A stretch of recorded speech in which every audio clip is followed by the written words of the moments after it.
O conceito que a gente vai falar hoje, que é o título desse notebook, é passagem de parâmetros. A gente está evoluindo no curso, a gente começou a discutir essa questão dos vetores, e a implementação de vetores em Python tem maneiras diferentes da gente implementar um vetor. Deixa eu ver se tem mais alguém querendo entrar aqui.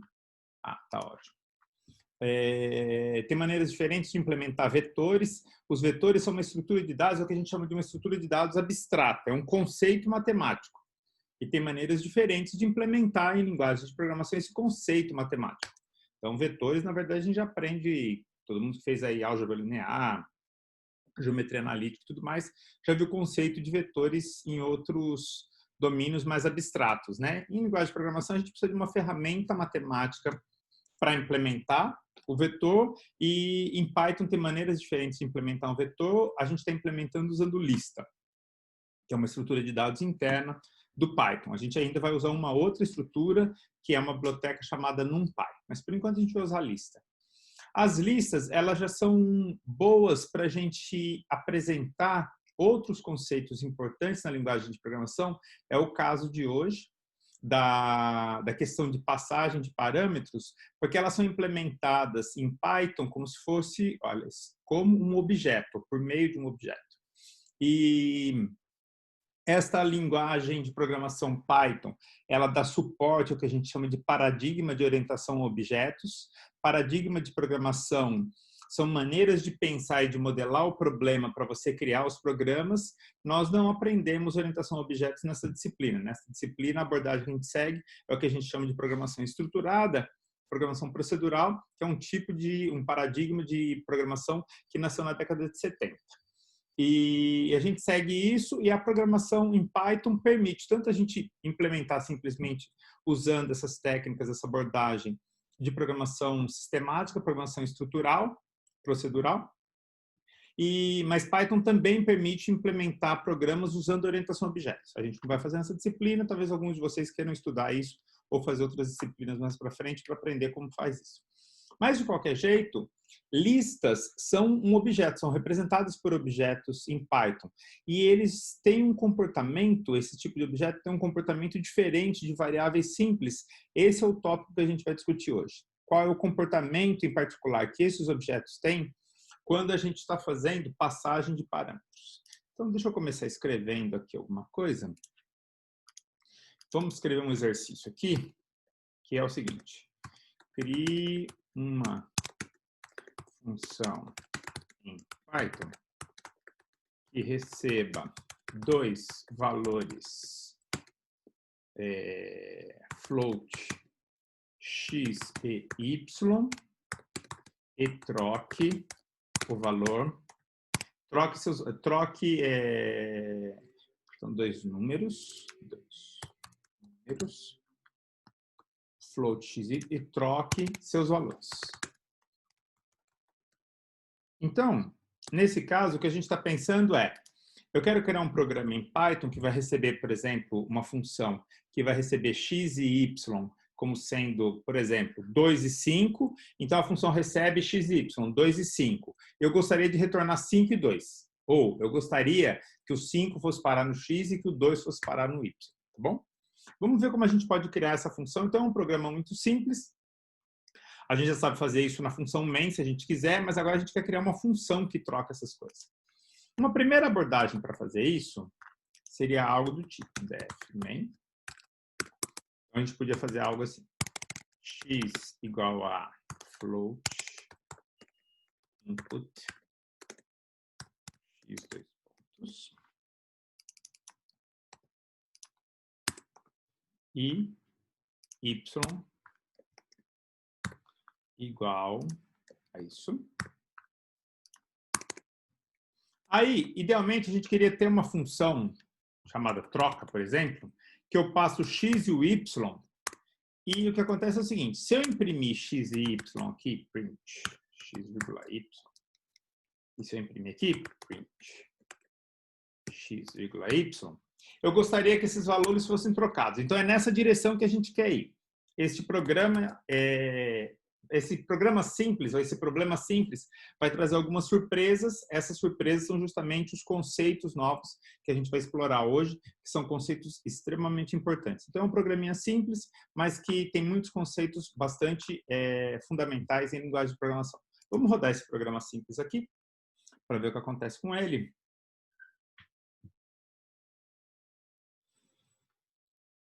Enquanto sobe a nossa máquina virtual. Pronto. Então, vamos colocar o que eu falei agora há pouco. Imagine que eu coloque 2 e 5. Bom, ups, o que ele fez aqui? Ah, faltou esqueci de escrever a função troca, né? Certo. Então, agora a gente precisa trocar, tem que escrever a função troca. Tudo bem. Então, vamos lá. F, ups. Def troca x, y.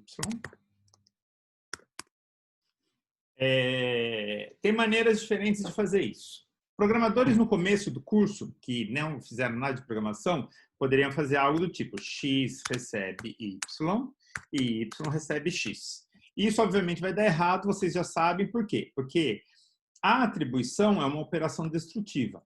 Se eu programar deste jeito aqui, eu vou armazenar o y no x e eu vou perder o valor do x. Portanto, quando eu jogar o x no y, eu estou jogando, na verdade, y no y. Então, esse programa deveria dar errado. E deveria, na verdade, fazer com que as duas variáveis ficassem com o mesmo valor de y. Vamos ver o que acontece com esse programa aqui. 2 e 5. E aí, olha que interessante, pessoal. A gente viu que o que a gente esperava que acontecesse nesse programa, na verdade, é que aqui tem um erro, nesta parte aqui. Deixa eu chamar a atenção desses erros, porque isso aqui é bem importante, na verdade. Aqui tem um erro, nesta parte aqui, porque a atribuição é uma operação destrutiva, a gente já cansou de ver isso daí. Quando eu joguei o y em x, eu destruí o valor de x. Portanto, quando eu joguei o valor do x em y, eu, na verdade, é como se estivesse copiando o x e o y. Mas quando a gente vê a entrada e a saída, olha o que está acontecendo. Antes de chamar a função troca, o valor de x e y era 2 e 5. E depois que eu chamei a função troca, que eu destruí o valor dessas variáveis, o valor também continuou sendo 2 e 5. Então, tem alguma coisa esquisita aqui, porque eu estou esperando que eu destrua o valor de x e, na verdade, eu não destruí o valor de x. Os dois se mantiveram aqui. Bom, vamos investigar o que pode estar acontecendo. Deixa eu limpar todos os desenhos. Eu vou fazer o seguinte. Eu vou imprimir print x, y dentro da função. Então, dentro da função. Então, eu vou imprimir qual é o valor do x e do y dentro da função. Eu vou imprimir o valor do x e do y antes da função.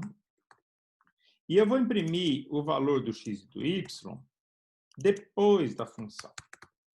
Tá bem? Esse tipo de técnica que eu estou contando para vocês aqui, de colocar o print, é uma das ferramentas mais úteis que existem para a gente encontrar erros em programas, para a gente debugar os programas. Essa técnica é extremamente útil. Os ambientes de programação costumam ter depuradores, sistemas que permitem você debugar e executar o seu programa linha a linha, comando a comando, função a função, para poder encontrar onde estão os erros. São erros de lógica, porque vocês viram que o programa ele executou. Então, o programa ele não deu nenhum pau, como foi da primeira vez quando eu esqueci a função troca, assim por diante. Ele começou, executou e terminou, tá certo? Então, ele não tem nenhum erro de sintaxe, ele não tem nenhum problema em ser executado, mas o programa está errado. Ele está errado, é um erro de lógica, e a gente tem que tentar descobrir aonde está esse problema de lógica, tá certo? Uma maneira profissional é usar esses debuggers, esses debugadores de programas que vão executando caso a caso. Mas esse tipo de técnica, usando impressões de variáveis, é uma técnica extremamente útil. São técnicas que a gente permite rastrear o funcionamento do programa e acompanhar o que está acontecendo com as variáveis em cada ponto. Eu queria que vocês prestassem muita atenção nisso, porque agora a gente já está chegando num ponto que vocês estão criando programas complexos, vocês estão chegando próximos de programadores profissionais. Quando a gente está querendo debugar um programa, que a gente está querendo encontrar aonde existe um erro de lógica do programa, uma das maneiras mais importantes que toma, sei lá, 90% do tempo dos programadores, ou até mais, não sei quanto, estou falando por experiência própria, porque eu programo bastante, é você acompanhar o que está acontecendo com o valor das variáveis. Anotem isso e prestem muita atenção. É extremamente importante a gente acompanhar o que acontece com os valores das variáveis. Porque quando a gente escreve um programa, a gente já viu desde o começo do curso, o que a gente faz é a gente armazena dados nas variáveis e aí a gente escreve comandos, que são o algoritmo, que vão manipulando os valores. Então, o programa nada mais é do que uma sequência de passos que vai manipulando dados e sai um resultado que a gente estava esperando lá na frente ou não. Nesse caso, sai um resultado que a gente não estava esperando. Então, uma das maneiras mais úteis para tentar descobrir o que está acontecendo de errado no programa é justamente você acompanhar as modificações nos valores das variáveis. Porque na hora que você começa a acompanhar passo a passo o que está acontecendo com os valores das variáveis, você vai lá e identifica o local onde o erro está. Então, esse tipo de técnica é extremamente útil. Prestem muita atenção nisso enquanto vocês estiverem programando.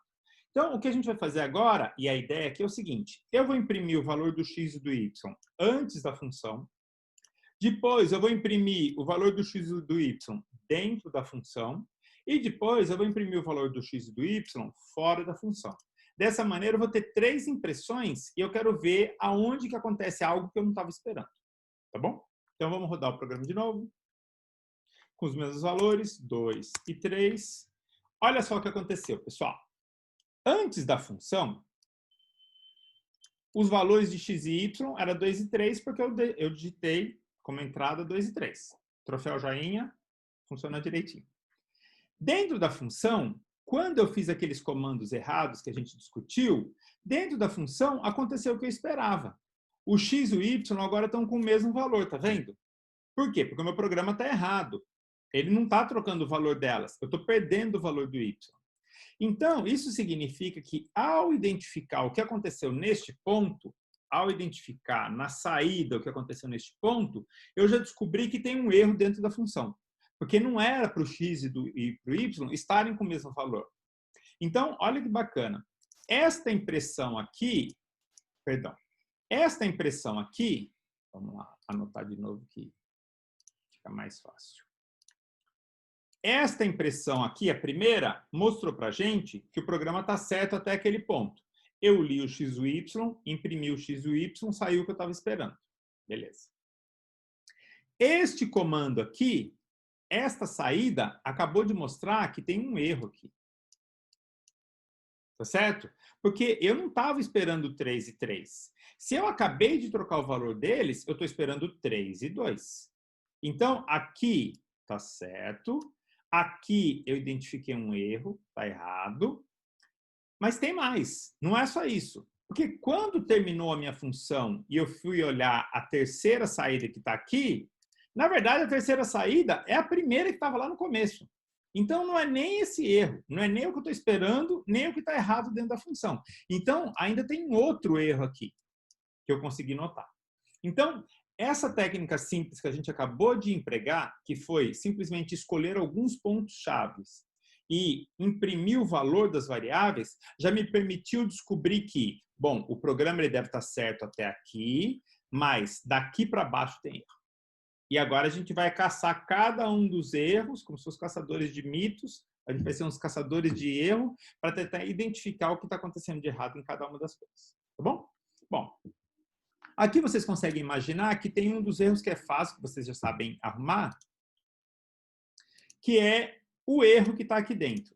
Esta troca de valores aqui está errada, a gente já viu. Eu não posso colocar o valor do y em x, que eu perco o valor do x. Bom, uma maneira de fazer isso é fazer um TMP igual, vamos fazer com a variável foo igual a x, porque daí o que acontece? A variável foo vai armazenar e vai ser uma lembrança de quanto é o valor de y. Desculpa, o valor de x para mim. Aí eu faço x igual a y e depois eu coloco foo em y. Porque o foo vai se lembrar o que estava acontecendo.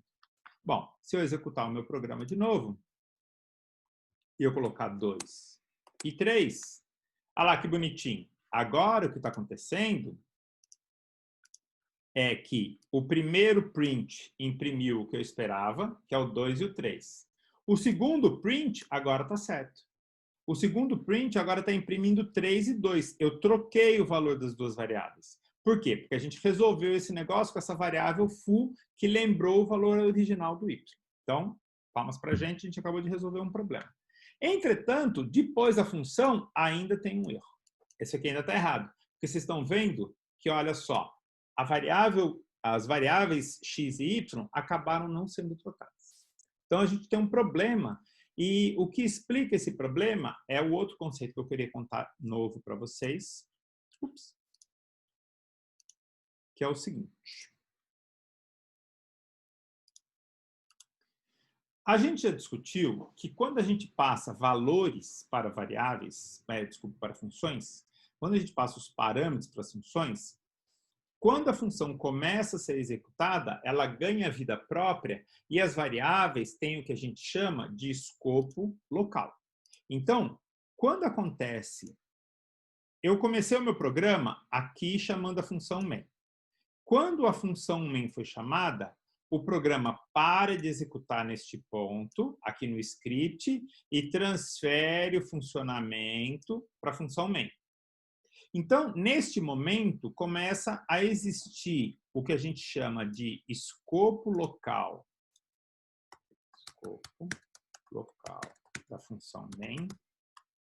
E significa o que é o escopo local? Significa que essas variáveis, na medida que elas vão sendo criadas, o x, o y, nesse caso, são as duas variáveis, elas começam a existir e elas só existem aqui dentro da função main. Então, por isso que elas têm um escopo local da main. Se eu tentar imprimir aqui fora o x e o y, vai dar erro, porque o x e o y não existem aqui. Se eu digitasse aqui print x, print y, embaixo da main, depois que eu chamei a função main, o x e o y não existem. Então, vocês podem fazer esse teste aí, para depois verem que é isso mesmo que acontece. Bom, então, beleza. Continuando aqui, então, o x foi criado, o y foi criado. Essas variáveis x e y começam a existir, por isso que eu pude imprimir as duas variáveis aqui.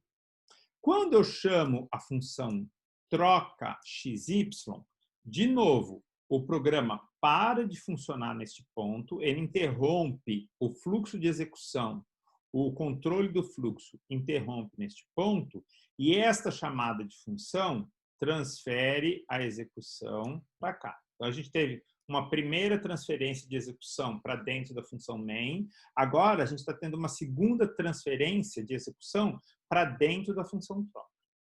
Naquele momento, as duas variáveis x e y, as quais eu chamei como parâmetro a função troca, elas vão ser casadas nesses parâmetros x e y. Então, esse aqui são os parâmetros da função troca. O que acontece com esses parâmetros? Bom, esses parâmetros aqui, eles têm o mesmo número. Então, aqui eu tenho duas variáveis, dois parâmetros sendo passados. Aqui eu tenho dois parâmetros sendo recebidos. E eles também casam a ordem. Significa que o x casa com este x e este y casa com este y. O que acontece na prática? Neste caso aqui, acontece o seguinte. Na chamada de função troca, quando o fluxo é transferido para esta função troca, esta variável x e esta variável y, este parâmetro x e este parâmetro y, eles começam a existir. Mas estes parâmetros x e y não tem nada a ver com esses parâmetros x e y. Eles moram em outro lugar na memória. É como se aqui eu tivesse... Vamos desenhar a memória do computador. Imagina que eu tenho a memória do computador aqui. Imagina que eu tenho a memória aqui. Tá bom? Que aqui está a memória do computador. Quando este x foi criado e este y foi criado, começa a existir, em algum ponto lá na memória do computador, um x e um y. Quando a gente imprimiu, quando a gente digitou 2 e 3, o que acontece é que o x assumiu o valor 2 e o y assumiu o valor 3. Isso, vocês podem pensar que é um pedacinho da memória do computador. Tem duas variáveis, como se fosse uma gavetinha de bits, e tem uma gavetinha chamada x que recebeu 2 e uma outra gavetinha chamada y que recebeu 3. Bom, estas gavetas, elas têm escopo local, elas só existem aqui dentro da função main. Quando a gente fez uma chamada de função troca, começou a existir o escopo local da função troca. Do mesmo jeito que existe o escopo local da função main. Neste momento, como eu passei dois parâmetros x e y, aqui também vai existir dois parâmetros x e y. Só que o que acontece, pessoal? Este x e este y moram em posições de memória diferentes. Eles não têm nada a ver com o x e o y do escopo local da main. O que acontece é que esse aqui começa a existir e como este x casou com este x, este valor 2 vai ser copiado na variável x. Então, eu vou colocar 2 aqui. E este valor 3, que está nessa variável y, vai ser copiado nessa variável aqui. Então, se você pudesse tirar uma foto ou parar a execução, abrir a memória do computador e olhar com uma lupa, se fosse possível fazer isso daí, você ia descobrir que tem 2 e o 3 morando em um pedaço da memória, em duas posições de memória chamada 2 x e y, e num outro pedaço da memória tem lá o x e o y, também o 2 e o 3. Só que este aqui mora num lugar diferente deste aqui. Aí o que acontece é o seguinte, quando esse programa é executado, ainda vai aparecer uma variável foo, vamos colocar a variável foo aqui. O primeiro comando vai colocar 2 na variável foo. Aí, quando a gente coloca 2 na variável foo, aí o que acontece? O próximo comando é x recebe y. Como o y aqui é 3, o x vai deixar de ser 2 e vai receber 3. Se eu imprimisse o valor das variáveis aqui depois desse comando, ia ser 3 e 3, porque eu não recebi ainda, o y ainda não recebeu o foo. Quando eu executo este comando aqui, o foo vai parar na variável y. Então, isso aqui deixa de ser 3 e passa a ser 2. Por isso que quando a gente imprimiu neste ponto do programa o x e o y, olha o que aconteceu aqui. Aconteceu o que a gente queria. Aconteceu que eles receberam o 3 e o 2. A gente estava querendo trocar os dois, o valor das duas variáveis. Aconteceu exatamente o que a gente queria. Mas o problema é o seguinte.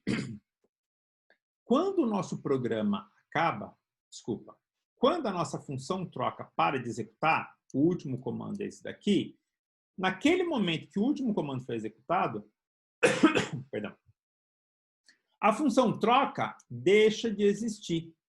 Tudo isso daqui, ó, é perdido. Tudo isso volta para o sistema operacional fazer o que ele quiser com essa memória aí.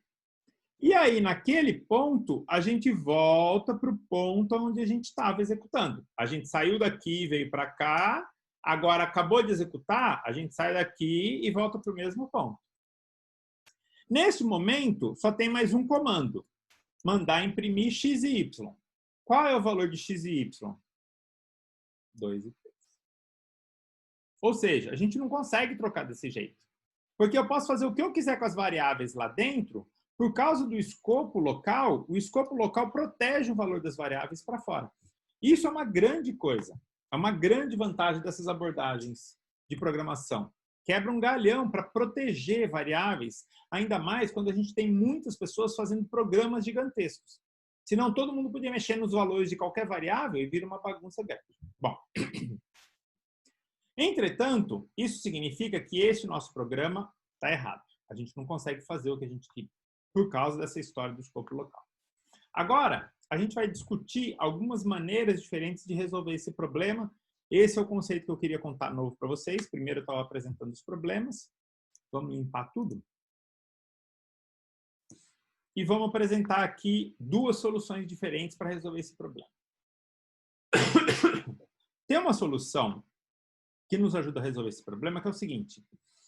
A gente já viu que não dá para retornar o valor de x e do y por meio dos parâmetros, porque a gente só faz cópia de valores, aí não funciona. Eu vou chamar essa função aqui de troca errada. Porque a gente já viu que a troca errada não troca nada. Tá bom? Agora o que eu vou fazer é o seguinte, eu vou criar uma função troca que ela está certa.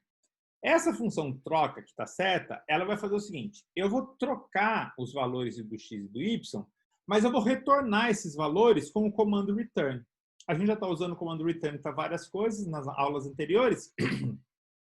Agora a gente pode retornar o valor dessas variáveis, porque daí a gente é capaz de pegar o valor dessas variáveis lá fora. Então, eu vou copiar esta variável troca, desculpa, esta função troca,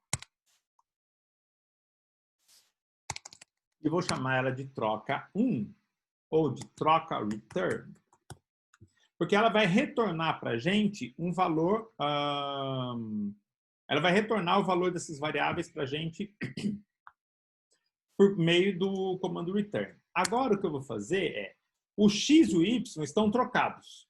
Então, ao invés de eu simplesmente imprimir, a gente já sabe que já funciona, eu vou dar um return no x e no y. Tá bom? Então, agora, o meu comando de saída da função troca, antes eu não tinha nenhum comando, só tinha o último comando print que acabava, agora eu vou usar este comando return para retornar o x e o y, que é o que eu queria fazer. Ao retornar o valor do x e do y, agora, bom, a gente já sabe que a troca errada é errada. Eu posso simplesmente vir aqui e troca.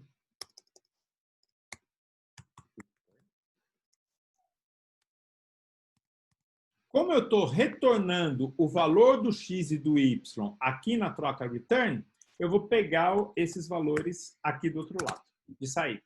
E em Python, a gente consegue fazer isso que em outras linguagens de programação não é possível. A gente consegue retornar dois valores, ou n valores, e receber concomitantemente os n valores usando separações por vírgula. Então, aqui, eu vou trocar o valor do x e do y aqui dentro e vou receber o valor do x e do y aqui fora através dessa atribuição. Então, se a gente executar o programa de novo, 2, 3.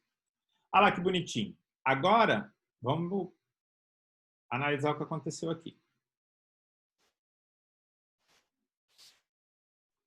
A gente leu 2 e 3. Dentro da função, a gente trocou 3 e 2, daquela função que estava errada.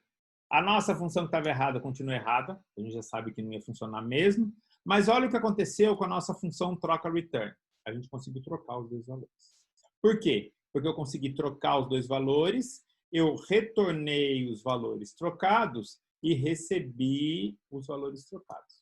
Portanto, eu consegui trocar os valores das variáveis lá fora através da função return.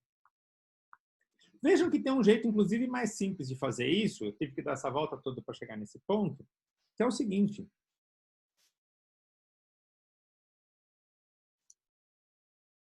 Aqui, eu quis trocar realmente o valor do x e do y dentro da função, mas eu nem precisava disso, né? Por quê? Bastava eu retornar y e x. Se eu der um return yx, na verdade, já troca aqui. Tá bom? Então, a gente poderia fazer isso, depois vocês tentem fazer isso para ver que funciona. Mas eu agora queria passar para o outro tópico, que é o último tópico da aula de hoje, para contar para vocês que ainda existe uma outra maneira de fazer essas trocas. Por quê? O que está acontecendo aqui, devido ao escopo local, é porque essa passagem de variáveis simples em Python, deixa eu marcar isso daqui. Esta passagem de valor em Python, quando a gente passou este aqui para dentro, isso aí é o que a gente chama de passagem por valor. Por que é passagem por valor? Porque a gente está passando o valor das variáveis. A gente está copiando um valor num outro valor. Então, quando a gente trabalha com variáveis simples em Python, variáveis int, float, booleanas, caracteres, assim por diante, a passagem dos parâmetros é sempre por valor. Ou seja, o que acontece é que essas Esses parâmetros, eles recebem o valor das variáveis lá de fora. Não é assim com listas. Com listas é diferente. E esse é o tópico que eu queria contar para vocês.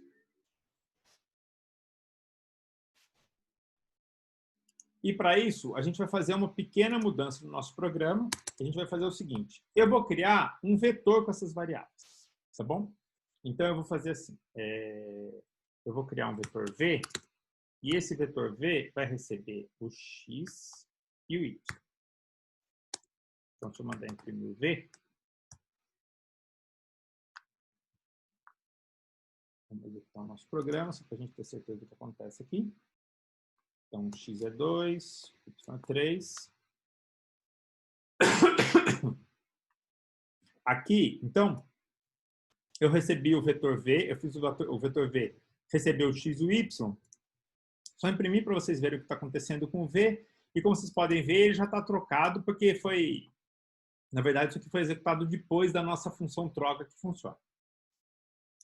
Então, eu vou voltar isso daqui em cima.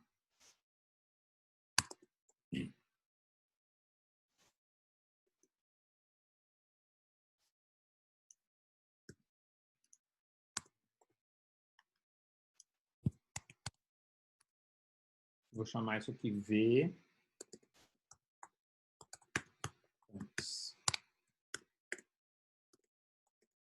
E aqui a gente... Bom, obviamente, aqui o vetor V, ele está com os valores originais. No caso aí do nosso exemplo, 2 e 3. E agora, eu vou criar uma função que vai trocar os valores dentro do V. Então, agora eu vou receber uma variável V e tem maneiras diferentes da gente fazer isso, né? Uma maneira é fazer assim, ó. Ele é o V0. O V0 é o X e o V1 é o Y, né? V0 recebe V1 e o V1 recebe o foo. E eu vou tirar esse return daqui. Tá bom? Que é aquela primeira solução que a gente queria. Aqui eu vou chamar de troca vetor. Bom, beleza. Então, essa função troca vetor, ela está muito parecida com a função troca errada. Inclusive, se eu colocar isso daqui dentro da função... Para a gente lembrar que é a função errada. Se eu executar, como vocês podem ver, essa função troca vetor, ela está muito parecida com a função troca errada. E não tem o return nem nada. Vamos ver o que acontece quando a gente chama essa função? Então, tá bom. Então,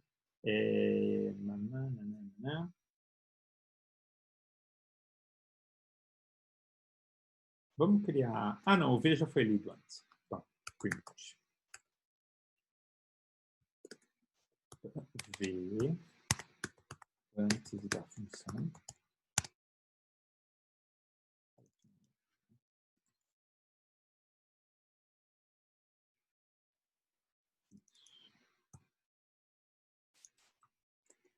Agora eu vou chamar a nossa função troca vetor.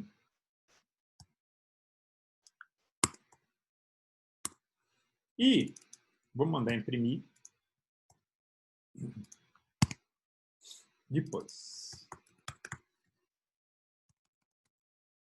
Beleza. Então, recapitulando o que aconteceu aqui. Eu criei uma variável, uma lista, um vetor, que tem o x e o y original. Então, se eu mandar imprimi-lo aqui, a gente vai ver que ele está na ordem original, por exemplo, 2 e 3, nesse exemplo que a gente está usando o tempo inteiro. Eu vou mandar a função troca vetor, vou chamar a função troca vetor para trocar o valor das duas posições. Então, aqui eu fiz exatamente a mesma coisa que eu fiz em cima, usando essa variável foo. Então, eu joguei o V0 no foo, V1 no V0, foo no V1. Aqui em cima a gente viu que usando variáveis simples não funciona. Agora a gente vai ver o que acontece com a função que troca o vetor, que troca dentro do vetor. E depois vamos mandar imprimir fora do vetor. Então vamos executar de novo o nosso programa. X igual a 2, Y igual a 3. Olha que interessante aqui, pessoal. Bom, essa parte toda até aqui a gente já viu funcionando. Olha o vetor antes da chamada de função e olha o vetor depois da chamada de função. O que aconteceu aqui? Aconteceu que os valores foram trocados.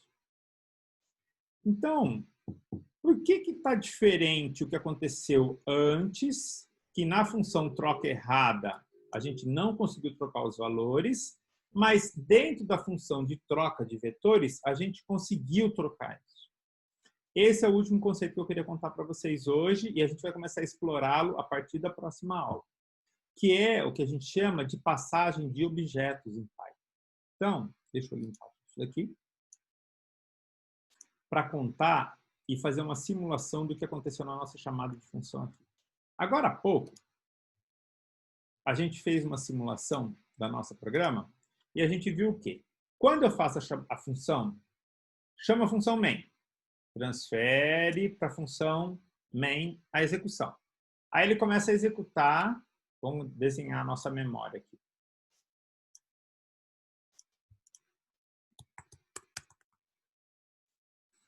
Aí ele começa a executar a nossa função defMain. Então, quando eu começo a executar a função defMain, começa a existir o x, que recebeu 2, o y, que recebeu 3. Agora vai existir também o meu vetor v, que vai ter 2 e 3. Então, tá bom. V tem 2 e 3. E aí depois tem as execuções. Troca errada, vai lá para cima, executa, volta para cá. Troca, return, tá certa, vai lá para cima, executa, volta para cá. Aí, em algum momento, a gente imprime o vetor antes. Quando a gente imprime o vetor, ele está aqui, ó, é o 2 e o 3. Aí tem a função troca vetor. Neste ponto, a função main é interrompida e a gente transfere a execução lá para a nossa função troca vetor. Neste momento, aqui é o escopo local da main. Vou marcar isso aqui, ó. Escopo local da main. E começa a existir o escopo local da troca vetor. Tá bom? Então, uma posição, uma é uma região de memória, a outra é uma outra região de memória. Quando começa a executar a função troca vetor, olha que bonitinho. Existe um vetor v.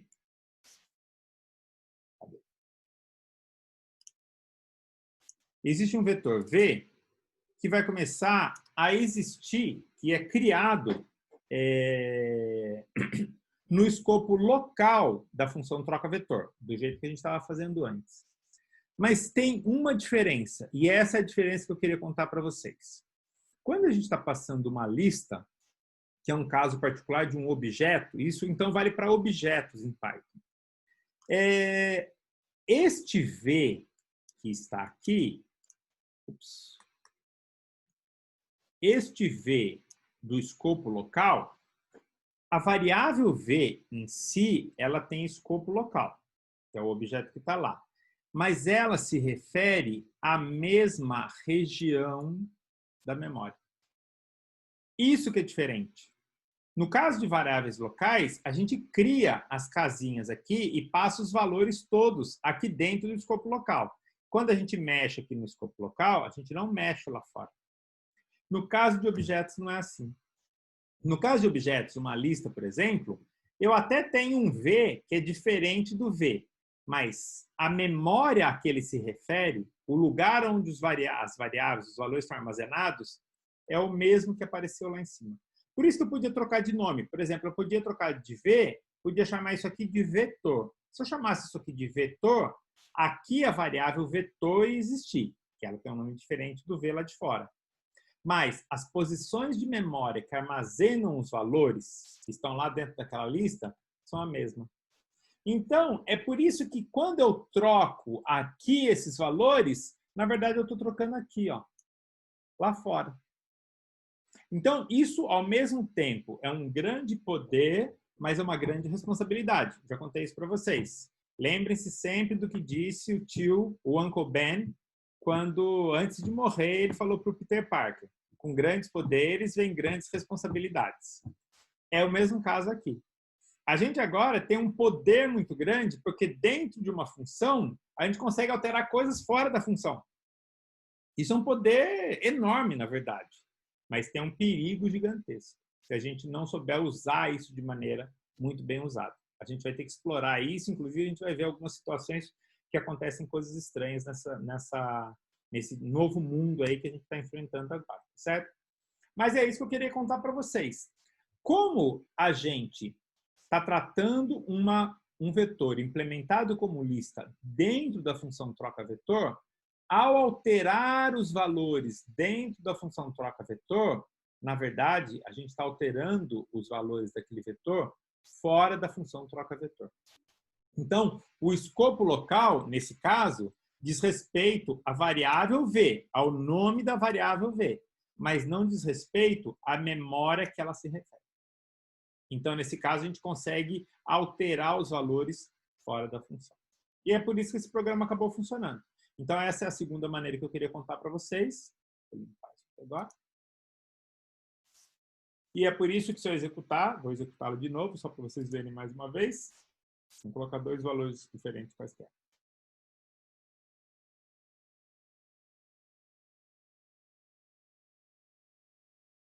Então, se eu colocar, por exemplo, 33 e, sei lá, 17, então o que acontece? Olha lá.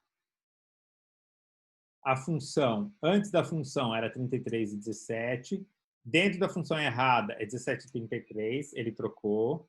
Fora da função errada é 33 e 17, ele não trocou. Mas quando a gente chamou aquela função que retorna os dois valores ao mesmo tempo, que é a troca return, aí funcionou.